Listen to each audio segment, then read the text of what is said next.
नमस्कार दोस्तों, कैसे हैं आप सभी लोग। स्वागत है आपका मेरे YouTube चैनल पीक परफॉर्मर्स में। तो देखिए दोस्तों, आज हम पढ़ने जा रहे हैं हिस्ट्री की टीजीटी पीजीटी की तैयारी करने जा रहे हैं। क्वेश्चन नंबर 1 है हमारी स्क्रीन पर।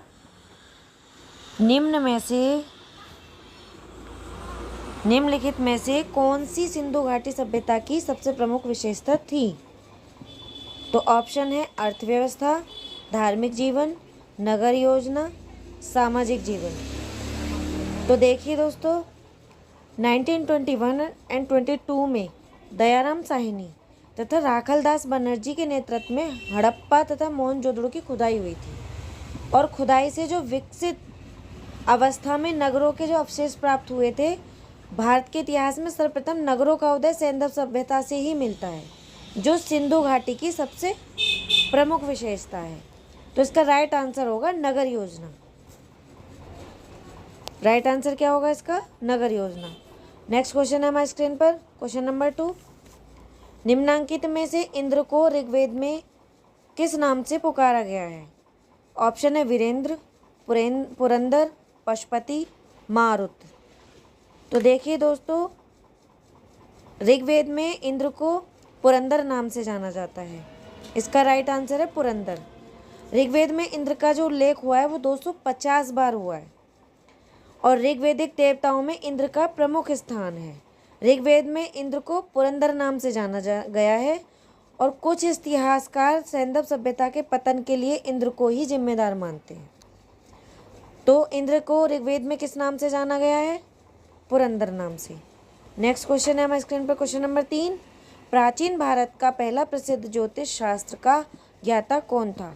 ऑप्शन है बाणभट्ट, आर्यभट्ट, विशाखदत्त, कात्यायन। तो इसका राइट आंसर है आर्यभट्ट। आर्यभट्ट प्राचीन भारत का प्रथम ज्योतिष शास्त्र का ज्ञाता है। गुप्त काल में ज्योतिष एवं खगोल विद्या का विकास हुआ और गुप्त काल के प्रसिद्ध ज्योतिषी कौन है? वो आर्यभट्ट। आर्यभट्ट प्रथम और वराह मिहिर भी हैं, लेकिन ऑप्शन में यहाँ सिर्फ बाणभट्ट, आर्यभट्ट, विशाखदत्त, कात्यायन दिया गया है, तो आर्यभट्ट इसका राइट आंसर है। नेक्स्ट क्वेश्चन है हमारे स्क्रीन पर। क्वेश्चन नंबर 4, पंचतंत्र किसने लिखा था। विशाखदत्त, शूद्रक, विष्णु शर्मा, जयदेव। तो देखिए दोस्तों, विष्णु शर्मा ने लिखा था पंचतंत्र।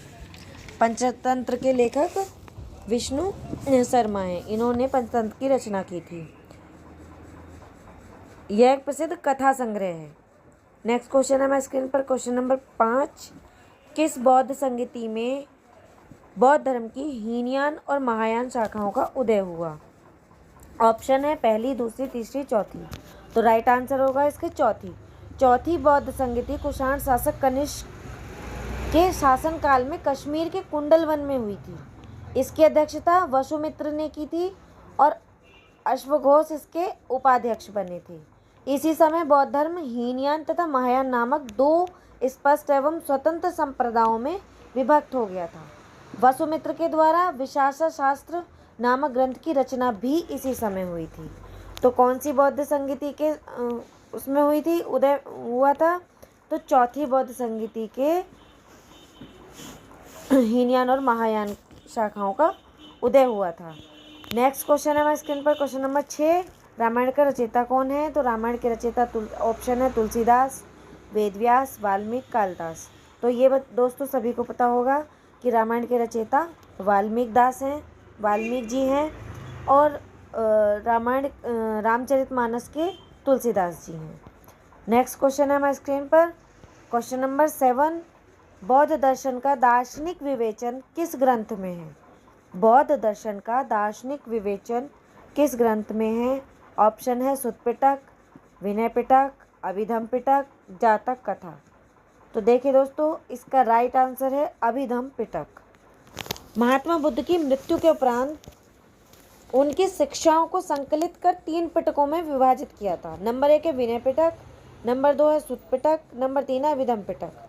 विनय पिटक में संघ संबंधी नियम तथा जीवन संबंधी आचार विचारों, विधि विधानों आदि का संग्रह है और सुत्त पिटक में बौद्ध धर्म के सिद्धांत तथा उपदेशों का संग्रह है और अभिधम पिटक में दार्शनिक सिद्धांतों का संग्रह है। तो यहाँ पे पूछा गया है कि दार्शनिक विवेचन किस ग्रंथ में है, तो वो अभिधम पिटक में है।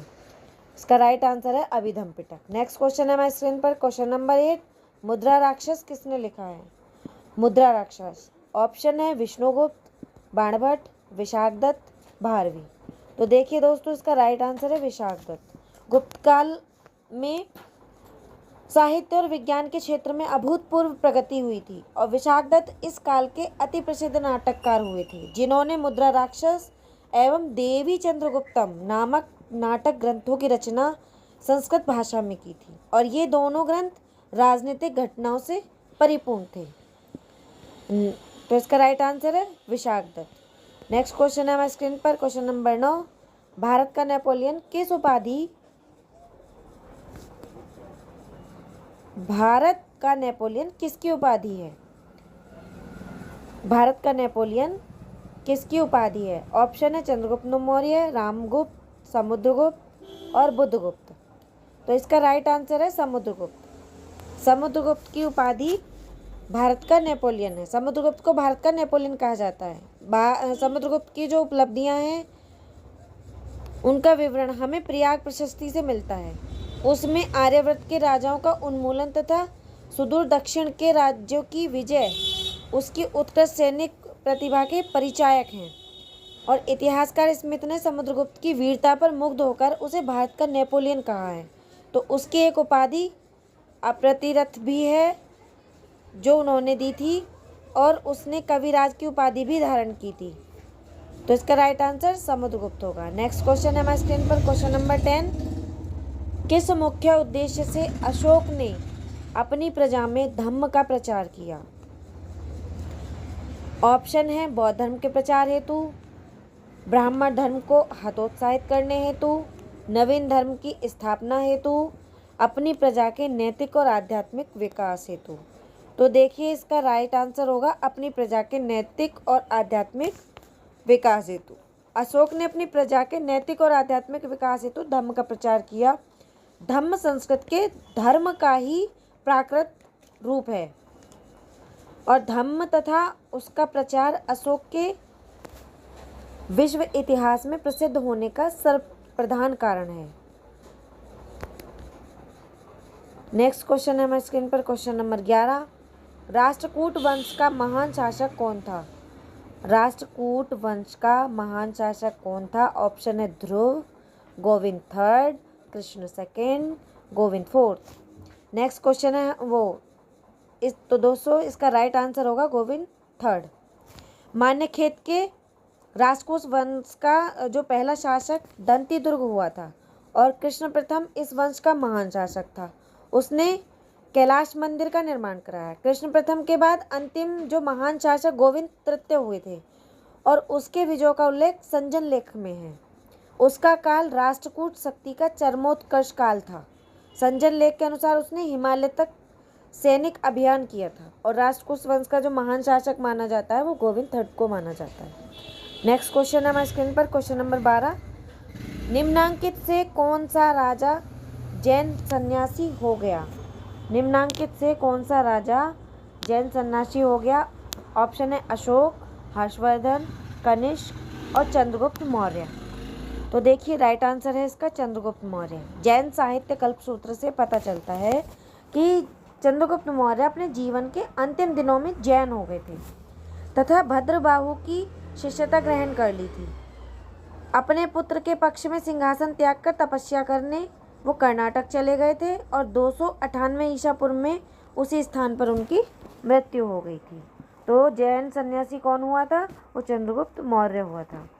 नेक्स्ट क्वेश्चन है हमारे स्क्रीन पर, क्वेश्चन नंबर 13, सिकंदर निभाए पर कब आक्रमण किया? सिकंदर ने भारत पर कब आक्रमण किया? ये मिसप्रिंट हो गया है। सिकंदर ने भारत पर कब आक्रमण किया? तो इसके ऑप्शन है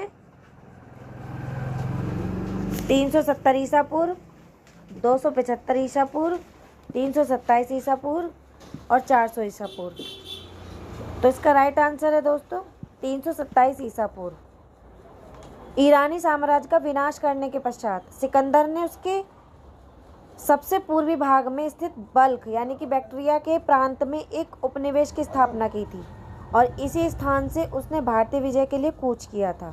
तो 327 ईसा पूर्व के बसंत में सिकंदर ने सिंधु नदी पर पार कर भारत भूमि पर कदम रखा था। तो इसका राइट आंसर है थर्ड ऑप्शन 327 ईसा पूर्व। और इसका जो क्वेश्चन है वो है सिकंदर ने भारत पर कब आक्रमण किया था। क्वेश्चन नंबर 14 है चरक किस शासक के दरबार में रहते थे। चरक किस शासक के दरबार में रहते थे। ऑप्शन है कनिष्क, बिंबिसार, चंद्रगुप्त, विक्रमादित्य और अशोक। तो इसका राइट आंसर है कनिष्क। कनिष्क विद्या का उदार संरक्षक था। उसके दरबार में उच्च कोटि के विद्वान तथा दार्शनिक निवास करते थे और कनिष्क के दरबार में आयुर्वेद के विख्यात विद्वान चरक निवास करते थे। वे कनिष्क के राजवैद्य थे जिन्होंने चरक संहिता की रचना की थी और औषधि शास्त्र से संबंधित प्राचीनतम रचना की थी। तो इसका राइट आंसर होगा कनिष्क। नेक्स्ट क्वेश्चन है हमारी स्क्रीन पर क्वेश्चन नंबर 15। इंडिका का लेखक कौन था। इंडिका का लेखक कौन था। ऑप्शन है जस्टिन, मैग्नेस्थीज, अल्बरूनी और स्ट्रेबो। तो इसका राइट आंसर है मैग्नेस्थीज। मैग्नेस्थीज सेल्यूकस निकेटर द्वारा चंद्रगुप्त मौर्य की राज्यसभा में भेजा गया यूनानी राजदूत था। और इंडिका का लेखक कौन था, वो मैग्नेस्थीज था। तो देखिए दोस्तों, हमारी वीडियो यहीं पर समाप्त होती है। आशा है कि वीडियो आपको पसंद आई होगी। तो प्लीज़ चैनल को सब्सक्राइब और वीडियो को लाइक कर दीजिएगा, शेयर कर दीजिएगा। धन्यवाद।